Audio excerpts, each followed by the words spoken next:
weight room. Thank you. So are you Thank you.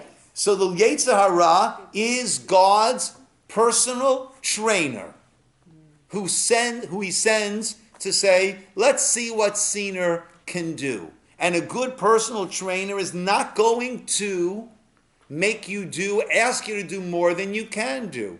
But it will push you to do that which you can do in order to say, hey, I can run that extra 100 yards. I can do the extra 10 push-ups. I didn't think I could, but I can. Wow. And that's the very first paragraph. I'm placing before you today a bracha and a curse. The blessing, hearken to the commandments of Hashem, you got to command you today. And you curse if you don't hearken, meaning if we pass up all of these opportunities of spirituality, so then we are diminishing ourselves. So the Yetzer Hara, yes, he is in the employ, the evil inclination is in the employ of God. Right? I believe Christianity views God and Satan as two almost equal forces that are duking it out. We say Hashem Elokechem Emet. God is God. Everything else is under him. And there's a role that the Yetzer Hara plays. That's the role of challenges. And that's why we live. I was talking to someone on Shabbos. And this person struggles over the death of a relative. We all struggle over death. Right? And I said as follows, and it's actually based on a later part of Re'eh that we discussed other years. If my starting point is, I deserve at least 80, if not 90 to 100 years, and everyone around me deserves at least 80, if not 90 to 100 years, so then I want an explanation. Why was that not given? Why did this person die earlier? If my approach is, as we've discussed with Yitzchak and the Akedah, what have I done to deserve life? What did I do before I was born to deserve to be born? Obviously nothing. So life is a gift. Every day, every moment, life is a gift. I believe it was Rabbi Schwab, who was a great, great rabbi. Right? We've learned through his Rabbi Schwab on tefillah, on prayer. Towards the end of his life, he was very, very, very diminished. But he still had this beautiful, beautiful smile about him. And one of his grandchildren asked him, Zaidi, how do you still have this glow to you? Right? He didn't say the words, when you're so clearly just a shadow of what you once were. And he said, imagine someone's giving you $1 million every day, every day, every day, every day. Day, weeks, months, years, decades after decade after decade after decade. Then at a certain point he gives you 250,000. He gives you 100,000. He gives you 50,000. Are you going to say, why aren't you giving me $1 million? Where's the $1 million? You're going to say, thank you for all you've given me, and thank you for all you're giving me today. So if I've got it coming to me, minimum of 80, hopefully 90, 95, 100 even, so then why? I want explanations. Why? If I've got nothing coming to me, and every single day is a gift, so then, okay, the gift slowed down. The gift stopped. He said, but it's more than that. And this, you turn just for a moment to page 1010, chapter 14.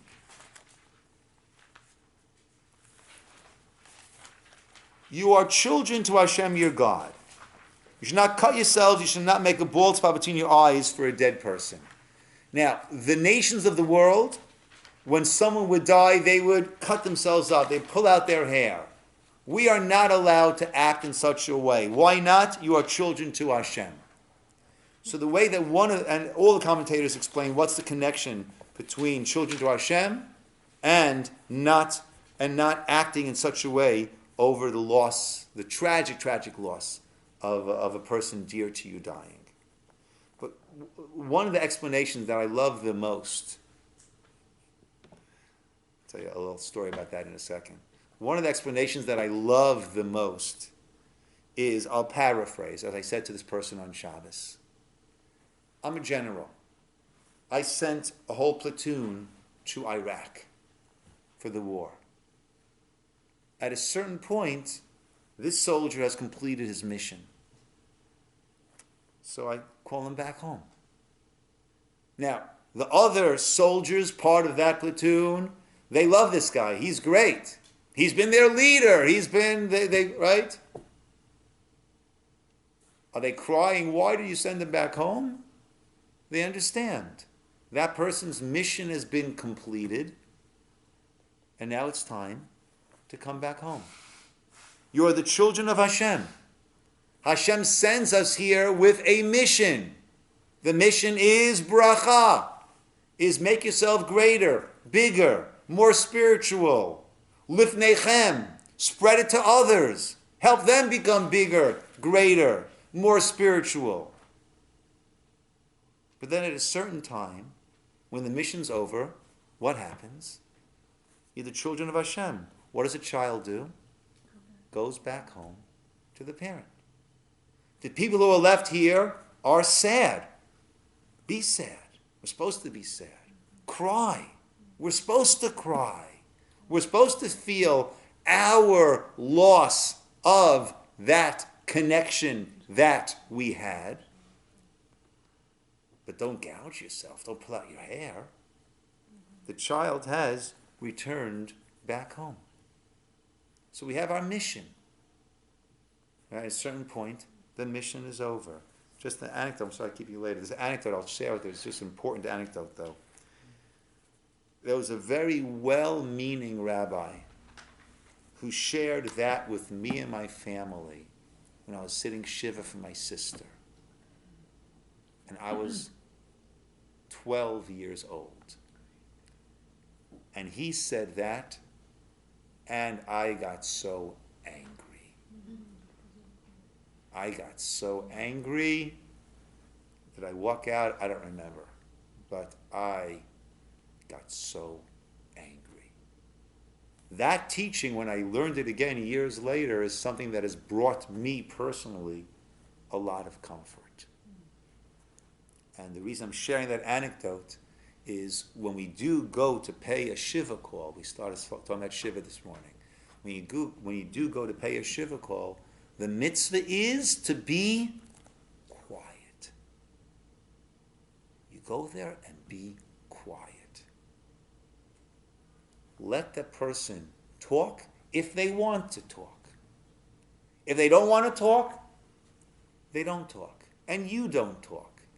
And you give them comfort in that you care and you're sitting there with them and you recognize there are no words that you can say. The person might want to talk about the Dodgers and the Lakers. That might be what the person needs right now, just to not be heavy. Talk about that. The person might want to speak about the niftar, the person who passed away. Speak about that. The person might want to hear the philosophical views. You can share. The person might not want to hear about the philosophical views. Don't share. Because that which you think is great philosophy, very good. The person is in pain right now.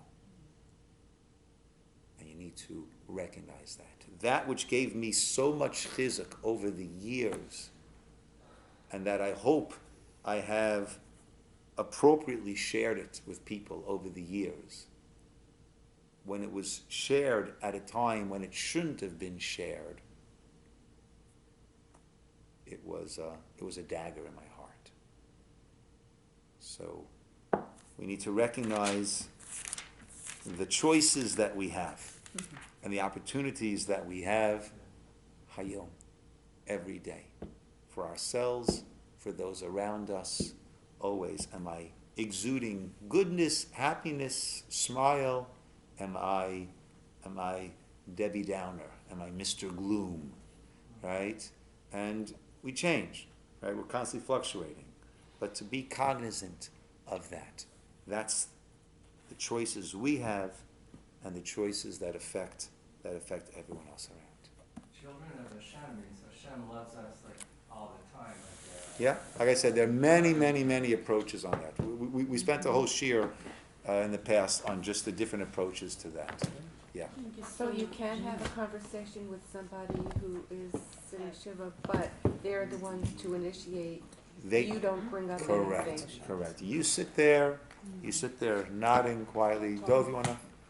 Right, you sit there nodding quietly. I once paid a shiva call to a person, large family, young man, meaning in probably his 40s, maybe early 50s, I'm not sure, and just lost his wife, and he was just in such pain that we sat there quietly, he sat